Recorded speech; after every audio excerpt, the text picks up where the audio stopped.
Okay, so we're covering a policy review here. Okay, so we're covering policy reviews. And the point of a policy review is to see if someone is going to replace their insurance. It's important, guys, for everybody taking notes. If they're going to replace their policy or add to their existing insurance. Okay. And you must make sure that a replacement is ethical. Can someone come up with some ideas on where they think a replacement might be ethical? If perhaps they, for example, if they're maybe their coverage in their original policy doesn't start until like later on, so maybe they Here, do you want. want to bring the boom for your headset down close to your I'm so mouth? sorry.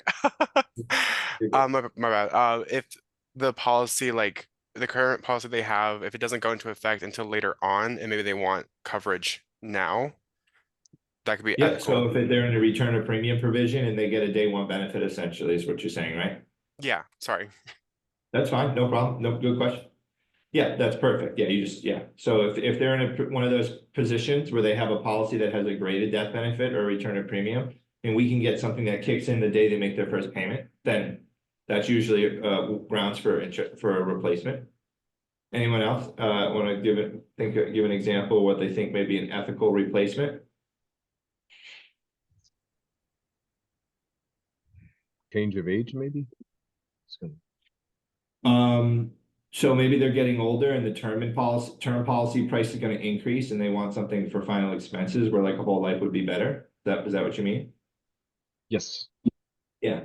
So yeah, maybe they have a term and it's increasing in premium and they want to make sure they have a permanent whole life policy. That could be it.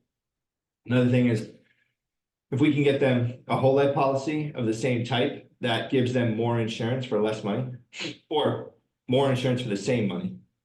Right, so if they're paying 100 a month for 10,000 and we can get them 12 or 13,000, that's ethical replacement.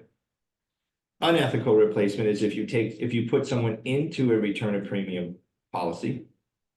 So say they're in a 2-year wait program and they're 12 months in, 24-month return of premium, they're 12 months in, and we can get them a policy that's cheaper than the one they have now. It's going to restart that 2-year return of premium. So that's not ethical, even if the policy is cheaper. That makes sense? Okay. And but if they're going from a return of premium to an immediate benefit plan, then that could be an ethical replacement situation. Okay. Also, maybe we are getting, like I said, maybe we're getting them more coverage for the same amount of money, or we're taking them out of a term policy or universal life if they want a whole life. Okay, but if they want something, if they have a term policy there to protect something else. Recording in progress. We're not going to take them out of it to put them into it. So you just got to make sure, hey, is this in the best interest of the client financially? So like, say someone has a $200,000 term policy, they want to make sure they can pay their mortgage off with when they die. You're not going to put them in a $20,000 whole life so that they can make 10 payments on their mortgage if they die. Does that make sense? So it's really, what is the insurance for? And then, is this replacement in the best interest of the client? Like, would you do it? You'd have to ask yourself, would I do this? Or would you recommend your mom or dad to do it? Assuming you like your parents, okay? So policy reviews, very important. So essentially what we're doing in the policy review is you're just getting the insurance carrier on the phone to ask them the details of the existing policy. You Google the insurance carrier's phone number and you three-way them into the call, just like you would add someone to a call in a three-way call any other way. You do it through your computer program. Vanilla soft. You add them into the call and you take them through the steps just as you would go through the steps to figure out the information on your own insurance policy.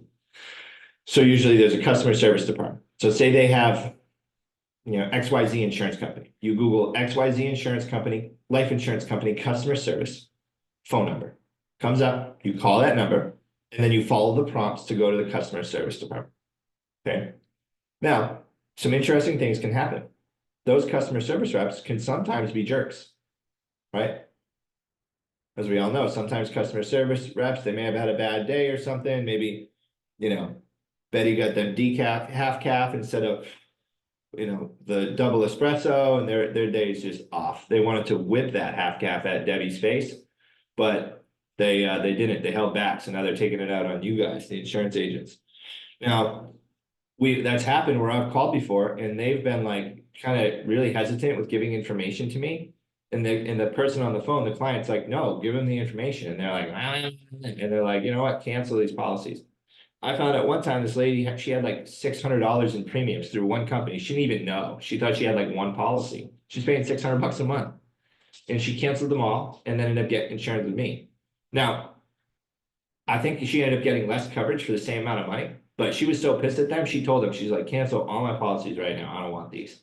So that I wasn't even involved in that, even though the replacement may not have made the most sense to her, like for her. She lived in a house on the beach in San Francisco. Her son owned a software company, so she was totally okay anyway.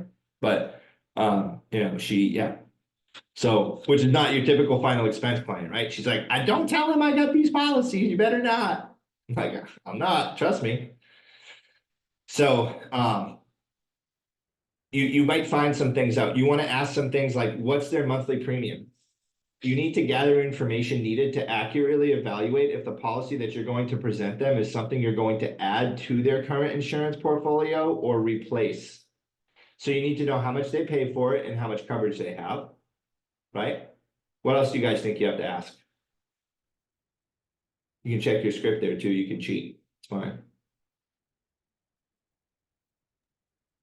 If there's a loan on the policy, Yeah, there's a loan on the policy, the cash value. What would that do, guys, if there's a loan? It kind of lessens the cash value or death benefit. Correct, yep. Lower cash value, lower death benefit. What else? What else do we have to ask? What? Asking about any writers. Yep, because our policies have some cool riders. Maybe they got a bunch of grandkids and the policy that they have now doesn't have the ability to add grandchildren on the policy for term riders, and ours does. So maybe they want to add, we've had people add policies, they'll get the minimum face amount just so they can add their 15 grandkids on as child riders. Yeah, you guys can learn about that in your agent guides for American Amicable. But it's a term life until age 25 for any grandchildren under the age of 18. So they have up to $10,000 in life insurance until age 25. They can convert it to a whole life policy.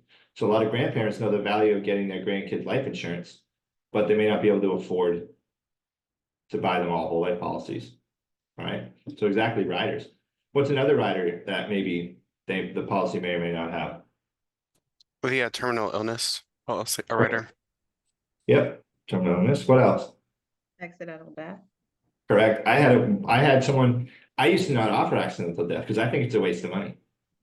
So I was brought up in the New York life world where accidental is a waste of money because it's so cheap. It's so cheap because the chances of you using it are so low. So the premium of an insurance policy is based on the likelihood of you using it, right? So accidental death, it's like $10 a month for like $1 million of accidental death. It's not crazy. It's like super cheap because I mean, you know, most people don't die in an accident or as a result of an accident. So I didn't even offer it to the lady. She called me back a half hour later saying, oh, I just talked to another agent. He got me accidental death on my policy. Cancel this month. I was like, are you kidding me? I literally just left her house too. We had the most heartfelt conversation about how Cinnamon allowed her to not have to take her metformin anymore. So I wrote her a letter saying she should do the Cinnamon challenge and then laughed my way to bed. Just kidding. Didn't do that, but I was pissed. I told her, I said, if you take a whole tablespoon of cinnamon and put it in your mouth at once, your diabetes goes away forever. Try it.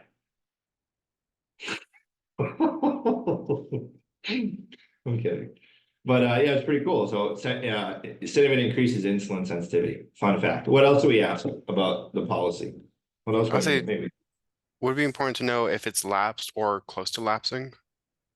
Yep. Yeah, we would know that. Yeah. Beneficiary. Yeah, beneficiaries. Because imagine if their beneficiary passed, and they're like, who's it going to go to? Or imagine Betty has a policy and ex-husband John is a beneficiary, and she's like, oh my God, make it my son, please. I didn't even know he was still on there, right? So you never know. Or maybe they're like, oh, you're gonna have clients that are like serial beneficiary changes too. They're gonna call you and be like, I got in a fight with my daughter today, so I'm taking her off my policy. I told her she ain't going back on. You're like, okay, who's gonna be the beneficiary? Put Billy. I always liked him more anyway. She can go figure it out. And then 2 weeks later, I just talked to Billy ain't answering my call. If he ain't gonna answer my call right now, he ain't answering my call when I die. I know that. So put Betty back on, put Sherry back on as the beneficiary. So it happens in the back office. We get people who change their beneficiaries like every month. It's like they use it as like a tool to win their children's loyalty. Okay, so cash value, riders, what's the monthly premium? What's the surrender value, loan balance, interest rate, stuff like that. Okay, so those are all important questions we want to ask. You want to ask also, is it a term, whole life, or universal life? Okay.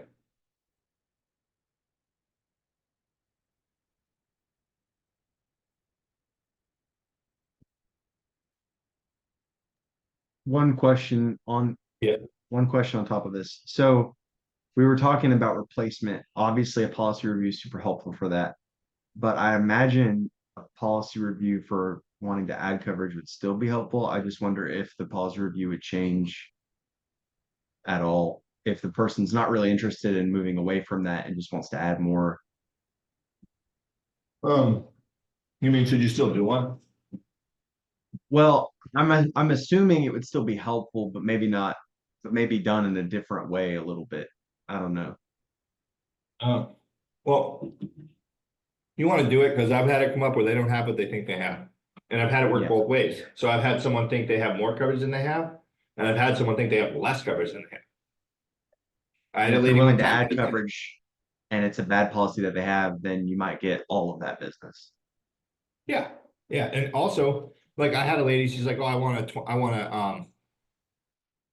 I want 20,000, I have 10. We did a policy review. She had 20. I was like, ma'am, you don't need to add anything. She's like, oh my gosh. Okay. I think she ended up getting a policy anyway, but it was like, and then you still got the chance that the customer service rep for the other company is gonna be a jerk. Okay. All right. So once we evaluate what they have, we don't want to make any promises or guarantees until we figure out, we ask them the health questions, right? And then we'll know what they have and we can compare from there. Okay. So, hey, well, I'm gonna go here, I'm gonna go through and see what's available to help you out. And you can ask them at the end. And they can say, okay, great. Now, based on everything we saw there, what would you grade your policy? A, B, C, D, or E? E, F. Okay. I don't know why they skipped the E in school. That's so very confusing. Okay.